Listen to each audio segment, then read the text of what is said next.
Creo que una de las cosas que es importantísimo, porque pues sí, ya hemos visto que el lavado de manos frecuente y el cubrebocas son de las dos cosas más esenciales, me atrevería a decir.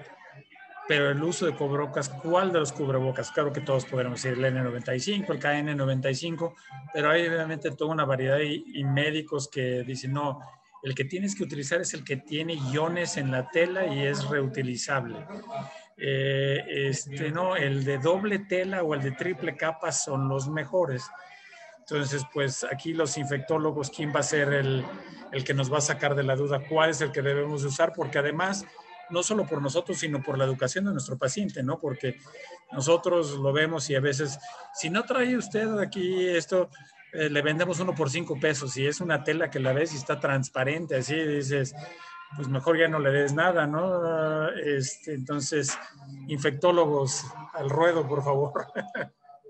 Bueno, o sea, yo creo que hay una de las cosas importantes cuando estás tratando pacientes con probable COVID es tener tu EPP adecuado en consultorio, ¿no? O sea, claramente saberte proteger tú como médico en ese contexto, pues es importantísimo el tipo de EPP, ¿no? O sea, por ejemplo, yo en mi consultorio, sí afuera dice que no pueden entrar con uno que tiene válvula, ¿no? O sea, estos cubrebocas egoístas, por decirlo de alguna manera, en mi consultorio no pueden entrar con válvula porque, bueno, muchos de mis pacientes sí van con COVID. Entonces, o sea, de hecho, mi robot les dice, no olviden llevar su cubrebocas, su careta, y el cubrebocas no debe de ser con válvula.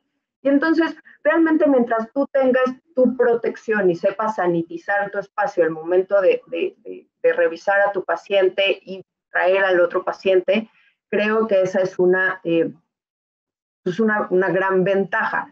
¿Qué es lo que vamos a utilizar en la calle? Yo, por supuesto, tengo mis cubrebocas de colores y de Inera Cobaliti, ¿no? Y por supuesto que me encanta salir, ¿no? Pero es porque no voy a estar rompiendo la sana distancia, no voy a estar rompiendo el estornudo de etiqueta, no voy a estar rompiendo el lávate las manos frecuentemente, no voy a estar rompiendo no te juntes con gente con la que no convives, ¿no? Y entonces, dependiendo del contexto donde tú vayas a utilizar la protección, pues es lo que vas a utilizar para protegerte, ¿no? Ese sería mi comentario. Estoy de acuerdo. Muchas gracias, Gloria, porque sí es totalmente lo más... de acuerdo. Sí, yo quería agregar que efectivamente creo que lo más importante es entender por qué estamos haciendo las cosas, ¿no? Es decir, la gente debe de aprender por qué es la sana distancia, por qué está haciendo cubreboca, por qué hay que lavarse las manos. O sea, yo creo que si hacemos esas tres cosas conscientes, lo vamos a hacer muy bien y vamos además a enseñar a los demás a hacerlo también, ¿no? Es decir, algo que sí muy interesante en salud pública es cómo vamos aprendiendo, o sea, cómo las conductas se van transmitiendo de unos a otros si vemos ciertos role models haciéndolos, ¿no? Estos roles haciendo prácticas, ¿no? Es claro que en los hospitales, por ejemplo, se ha estudiado durante años, muchísimos años, cómo hacemos que los médicos se laven las manos, por lo menos a la tasa que la hacen las enfermeras, donde las enfermeras lo hacen muchísimo mejor que los médicos. ¿Cómo hacerlo? Ponemos letreros, ponemos el gel cerca, ponemos el lavabo cerca, cambiamos las toallitas, ponemos... ¿Qué es lo que pasa? Y bueno, lo que hemos aprendido es que mucho tiene que ver cómo nos educan, ¿no? Cómo nuestros role models nos están educando, nuestros maestros nos educan, lo que está alrededor nos educa. Y por eso, bueno, estas campañas tienen esa función, ¿no? El irnos educando, el hacernos conscientes las medidas para que se vuelvan una manera nueva de vivir, como bien dijo Gloria, ¿no? Esta es una nueva manera de vivir ante un evento que no va a desaparecer pronto, ¿no? Entonces, que es muy importante mantener aún a pesar de las vacunas. Entonces, es claro que hay que usar bien el cubreboca, ¿no? No en la boca, no cubriendo la nariz, o no en la barba, sino realmente cubriéndolo adecuadamente. ¿Cuál cubreboca? Bueno, pues la ideal es, como bien decía Gloria, pues no esos de válvula, porque pues sale todo, ¿no? Es decir, no entra nada, pero sale todo. Y acuérdense que la función, lo que queremos hacer es que no salga y que no entre, ¿no? Entonces, tenemos que utilizar pues el mejor cubreboca. Y luego, además, bueno, los distintos espacios Creo que nuestros países en general tenemos la bendición, quiero decir, del excelente clima, ¿no? Y que nos permite abrir las ventanas en gran parte del año. Y creo que eso es fundamental, es decir, la circulación del aire en sitios cerrados para evitar la concentración del virus, ¿no? Es también fundamental, es una parte muy importante de evitar que el virus se concentre en una habitación y entonces si hay 3 o 4 o 5 o 6 personas, pues estén respirando las mismas partículas todo el tiempo, ¿no? Entonces, en realidad creo que estas cosas son las que tenemos que hacer conscientes. Y solo para terminar mi comentario, recordarles que cuando la primera epidemia de coronavirus, la del SARS, en Hong Kong, algo que pasó muy interesante en Hong Kong y en China fue la disminución de la influenza y la tuberculosis. O sea, no solamente se interrumpió la transmisión del SARS cuando la gente empezó a usar el cubrebocas, de lavarse las manos, de hacer estas cosas correctamente conscientes, sino además, muy interesantemente, estas medidas de salud pública pues contribuyeron a la interrupción de la transmisión de otros patógenos respiratorios muy importantes. Entonces, creo que esta cultura de cómo debemos de hacer las cosas va a prevalecer. Yo creo que debe continuar porque nos va a servir para disminuir muchas cosas que ahora son prevalentes y que representan también peligros para la sociedad en términos pues de la morbimortalidad. Entonces, esto no es sencillo, ¿no? Es un cambio cultural, es decir, es vivir con una nueva realidad que no es sencilla, pero creo que es ir entendiendo cómo esto ocurre e ir transmitiendo a la población con estas caricaturas que han hecho los gobiernos, con estas animaciones, para hacerlo del entendimiento de todos, ¿no? Que todos podamos sentir que pues lo tenemos que hacer. Excelente. María Julia, tú querías comentar algo también. Una que creo que el doctor Regel tiene razón y me parece que vamos a seguir usando máscaras, sobre todo cuando viajemos en avión por un buen tiempo en el futuro. Pero una pregunta para todos nosotros es, trayendo este tema de las máscaras y el tema de las vacunas juntos, ¿qué piensan todos del uso de la máscara o de las indicaciones para la gente de seguir usando máscara después de que están vacunados? Que saben que ha sido un tema muy discutido en mi país esta semana pasada. Y bueno, está teniendo implicaciones muy grandes en cuanto a la comunicación y lo de la aceptación de la vacuna o la duda sobre vacunarse, porque entendemos y decimos que tenemos que seguir cuidándonos después de la vacuna y seguir usando máscaras, tenemos el miedo de las nuevas variantes emergentes, pero por otro lado está el tema de la comunicación, de que la gente esté diciendo, bueno, si tengo que seguir usando máscara y lavándome y mantener la distancia, ¿para qué me voy a vacunar?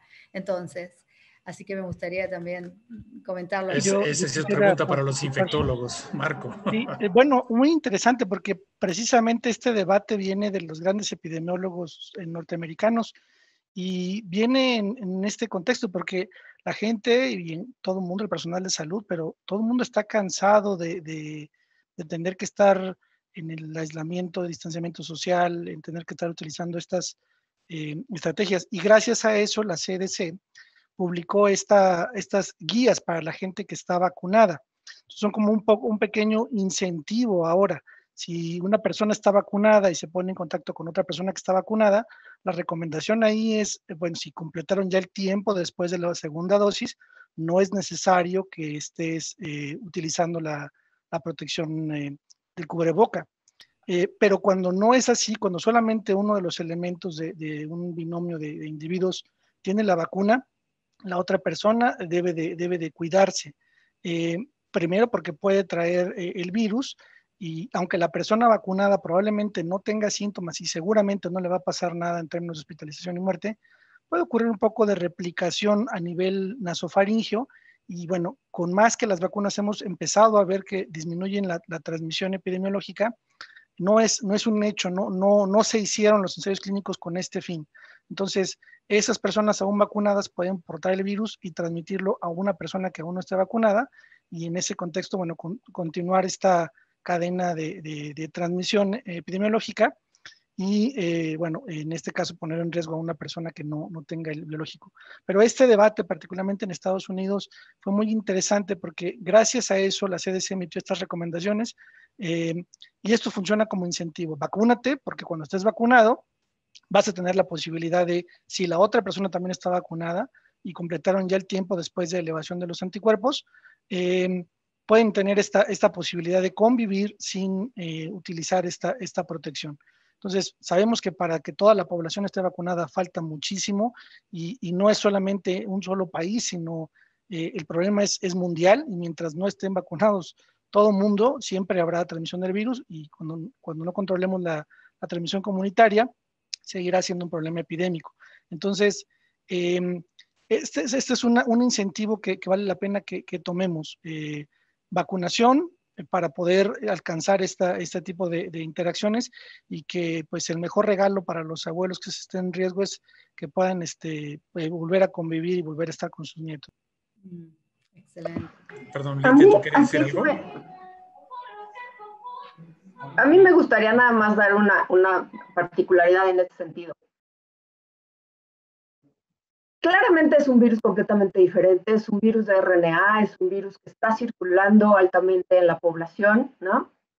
Vacunológicamente, realmente, pensando en varicela, por ejemplo, a mí ya me dio varicela, o ya me vacuné con varicela, ¿no? Y entonces eso no significa que si voy y visito a alguien con varicela, voy a estar colonizada con varicela y voy a estar en el tiempo que me colonicé con varicela, transmitiendo la varicela, aun cuando ya me vacuné o aun cuando ya la padecí.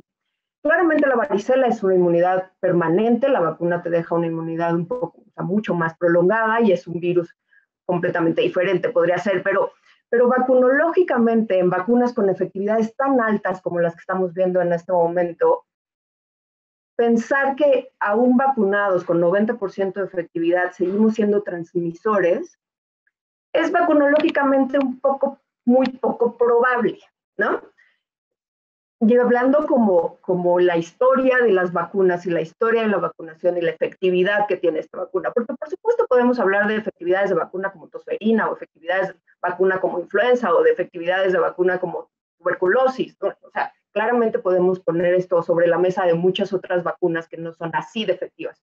Pero teniendo un 96% de efectividad con 2 dosis, que yo ande cargando el virus siendo asintomático, es realmente vacunológicamente sería algo completamente nuevo a describir en este sentido, ¿no?